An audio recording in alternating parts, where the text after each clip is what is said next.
The topic, Mad Maxx Crosby. The question, how good is he? Let's just get into it.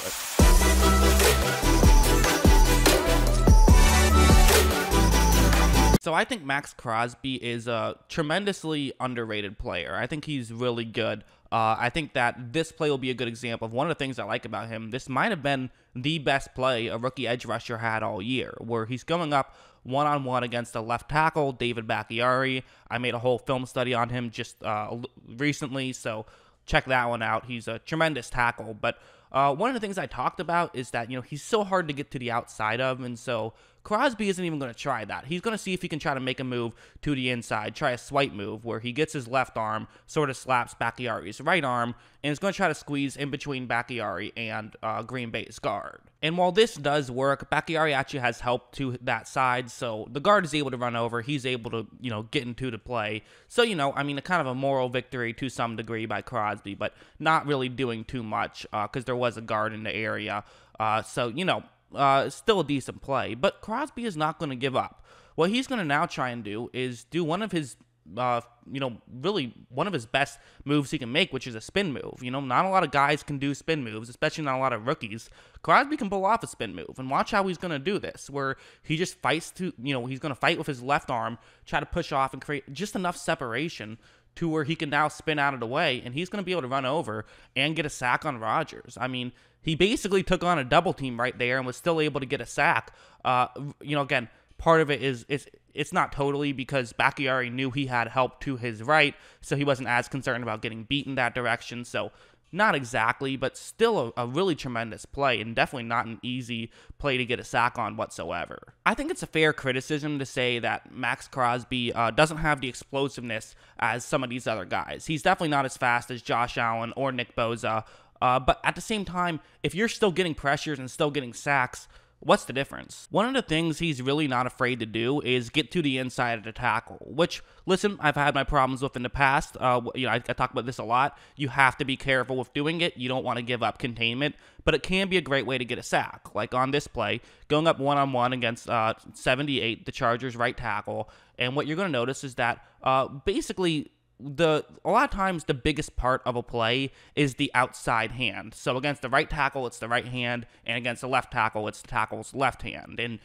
typically, if 78 right here can get his right arm and get it onto Crosby's shoulder pad or shoulder area, it's going to be bad news. And right when the ball is snapped, that's what he's able to do. So you're thinking, okay, this is bad news, right? I mean, Jackson, you just said it was bad news, so obviously it's bad news. But what Crosby is doing is basically just making his odds better. He knows he's going up against the right tackle, and he knows that tackle likes to use his right arm better, because that's why you're a right tackle.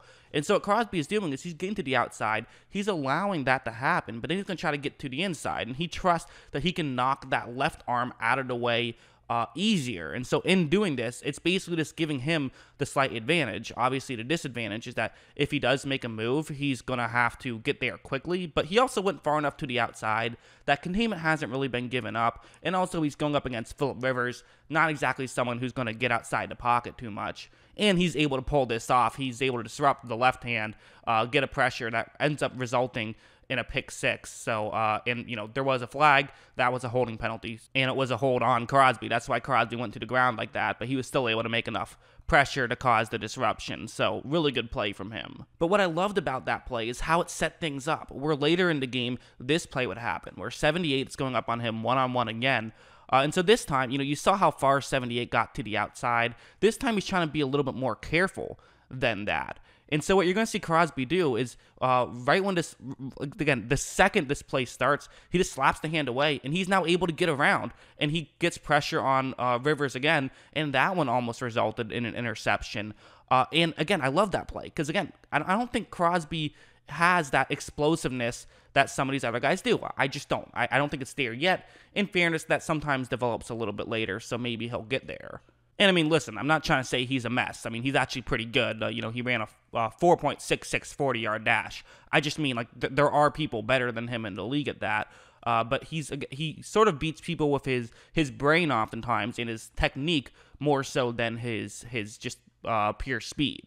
And again, he has other ways he can beat you. Like, one of my favorites is this spin move, or, a spin move. It's one of the most difficult to pull off, but if you pull it off, it's oftentimes going to result in a sack. Like on this play, we're still in that Chargers game. This will be the last time I show the Chargers game, I promise. Going up one-on-one against 78 again.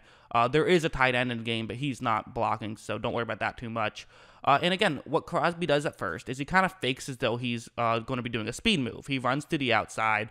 Clearly, if this was a speed move, he would be in bad shape. I mean, it's going to be very easy for 78 to just continue pushing him out of the way. But of course, that's not what he's doing. He's going to be doing a spin move instead, where basically what you try and do is you fake as though you're running a speed move. You sort of run in that direction, which gets the tackle moving in that direction, sort of towards the bottom of the screen. Then you do a spin move and try to get over him. So again, going to the inside of tackle, can't give up containment, but it happens so quickly that if you pull it off, you're going to get a sack almost always. And he does pull it off. And even though another defensive lineman sort of was in his way, he's still able to get half a sack on that play. It was split between him and Furl, but it's definitely a good play from him. And one of the great things about Crosby, too, is that, okay, so we know that he's really good at getting pressure to the inside of the tackle. That's one of the things that he's at his best at. So what do? Well, you can actually come up with creative ways to really use that to your advantage. This was one of my favorite plays I saw involving Crosby last year, maybe my favorite play involving him last year, where what you see on the screen is that 74 to tackle, he's going to be blocking Crosby. Crosby goes to the inside of the tackle, as he will often do. Then you would suspect that if he doesn't do it quick enough, Minshew will run to the outside. And, if Crosby is quick enough, he can get the sack. If not, then Minshew will have plenty of time to make a throw. But what Oakland is going to do here, and man, I miss calling them Oakland. What Oakland is going to do here is they're now going to have another player run to the outside like that. So basically, they're suspecting that Minshew is going to try to get to the outside. And so they're still going to have containment right here. And Minshew could end up running himself right into trouble as long as Crosby is able to get pressure to the inside. And Crosby's going to be able to. What he's going to do is he's going to do a rip move, which typically it's the opposite of the way it's going to work, just hand placement, because usually you do it to the outside.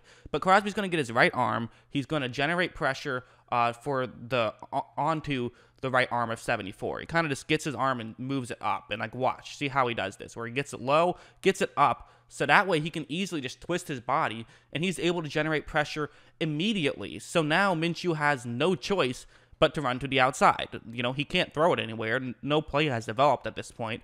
But, he's thinking, okay, well, no big deal. I'll just run to the outside because, now I have that opportunity. But the second he does that, another Oakland player hops out, and he has nowhere to go and runs right into a sack. And again, that's just smart coaching, I think, of knowing the talent you have on your roster, knowing what your players are good at, and sort of coaching around that. So really good play there, I thought. And again, I do think Crosby's really good. I think Crosby is already going to be a consistent 10 sack guy. I think the way that Crosby can turn into a top-end guy, top of the league type of guy, is he needs to work on his explosiveness, and he needs to work on getting pressure to the outside. I do think too much of his pressures come from the inside, and I do think that can give you problems. But that being said, if he can get to the outside, he absolutely can turn himself into an elite player. But yeah, that's just what I think. What do you guys think? Let me know in the comments below. And of course, as always, thanks for watching.